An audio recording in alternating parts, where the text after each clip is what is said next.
Iran যুদ্ধে সবচেয়ে বেশি চাপে কে আছে? ইরান, ইসরায়েল না আমেরিকা? আসলে আমেরিকা না, আমেরিকার প্রেসিডেন্ট ডোনাল্ড ট্রাম্প চাপে আছে। সেই অর্থে আমেরিকা চাপে আছে। কি চাপে? দুই দিক থেকে চাপে।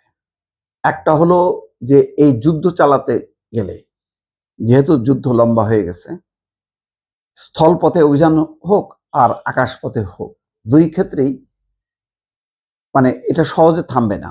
বিশাল দেশ ইরানকে কুপকাত করা যাবে না। ইরানের সাথে অনেকগুলো আন্তর্জাতিক শক্তিও যুক্ত হয়ে গেছে। ফলে আস্তে আস্তে ইরান ভয়াবহ রূপ প্রকাশ করছে।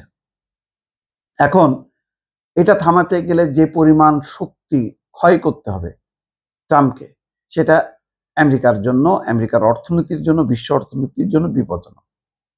অন্যদিকে ইরান নিয়ে এখন ভয় আছে মিত্ররা, যে এখন যদি যুদ্ধ বন্ধ হয়, আমেরিকা যদি চলে যায়, তখন মিত্র দেশগুলো চাপে পড়বে ইরানের পক্ষ থেকে।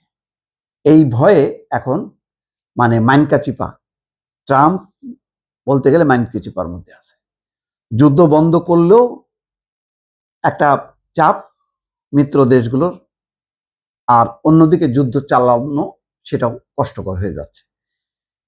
ওয়াশিংটন পোস্ট একটা রিপোর্ট করেছে যে যুদ্ধ বন্ধে ইরানের সঙ্গে একটি চুক্তিতে পৌঁছাতে নিজের বেঁধে দেওয়ার সময়সীমা ঘনিয়ে আসায় চাপে পড়েছেন যুক্তরাষ্ট্রের প্রেসিডেন্ট ডোনাল্ড ট্রাম্প। একদিকে যুদ্ধ থামানোর অভ্যন্তরীণ চাপ, আমেরিকানরা কেউ চাচ্ছে না যে এই যুদ্ধ চলুক।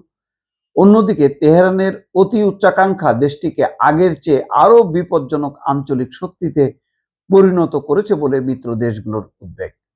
ডোনাল্ড ট্রাম্প এখন এই দুই বিপরীত মুখী চাপে কোণঠাসা। বৃহস্পতিবার ট্রাম্প যাকে সামান্য যুদ্ধবিরতি বা সামান্য যাত্রা বিরতি হিসেবে বর্ণনা করেছেন, সেই সংঘাতের প্রায় 4 সপ্তাহ শেষ হতে যাচ্ছে। যুক্তরাষ্ট্র এবং ইসরায়েলের হাজার হাজার বিমান হামলা সত্ত্বেও ইরানের সরকার ক্ষমতা ধরে রেখেছে। দেশটি পারস্য উপসাগরের গুরুত্বপূর্ণ সামুদ্রিক পথ দিয়ে জাহাজ চলাচল বন্ধ করে দিয়েছে এবং ওয়াশিংটনের বিরুদ্ধে তাদের অনমনীয় অবস্থানের কথা জানান দিচ্ছে, যেটা তাদের কল্পনার বাইরে ছিল। ট্রাম্প এবং তার শীর্ষ সহযোগীরা ইঙ্গিত দিয়েছেন তারা দ্রুতই এই যুদ্ধের সমাপ্তি চান। তাদের ভাষ্যমতে এই যুদ্ধ 4 থেকে 6 সপ্তাহ স্থায়ী হওয়ার কথা ছিল এবং 26তম দিনে এটি পরিকল্পিত সময়ের চেয়ে এগিয়েছে। যেখানে 4 সপ্তাহ বলা হয়েছিল, এখন আর কোনো বলা যাচ্ছে না যে কবে শেষ হবে। প্রেসিডেন্ট ট্রাম্প তার পূর্ব নির্ধারিত চীন সফর 14 মে পর্যন্ত স্থগিত করেছেন। ধারণা করা হচ্ছে হোয়াইট হাউস এই সময়ের মধ্যেই যুদ্ধ শেষ হবে বলে আশা করছে। এদিকে মার্কিন কর্মকর্তারা ট্রাম্পের মধ্যস্থতাকারীদের পক্ষ থেকে একটি 15 দফা শান্তি প্রস্তাব প্রচার করেছে। এই 15 দফা যুদ্ধ শুরুর আগে ট্রাম্পের দেওয়া শর্তগুলোরই প্রতিফলন দেখা যাচ্ছে। অন্যদিকে ইরান আবার পাল্টা 5 দফা দিয়েছে। এখন এই 5 দফা 15 দফার মীমাংসা করাটা কঠিন, কিন্তু একটা সিদ্ধান্ত পৌঁছাইতেই হবে। এছাড়া এখন ট্রাম্পকে হিসাব করতে হবে তার মিত্র দেশগুলোর সে চাপ উপেক্ষা করবে নাকি নিজের দেশের আভ্যন্তরীণ চাপ।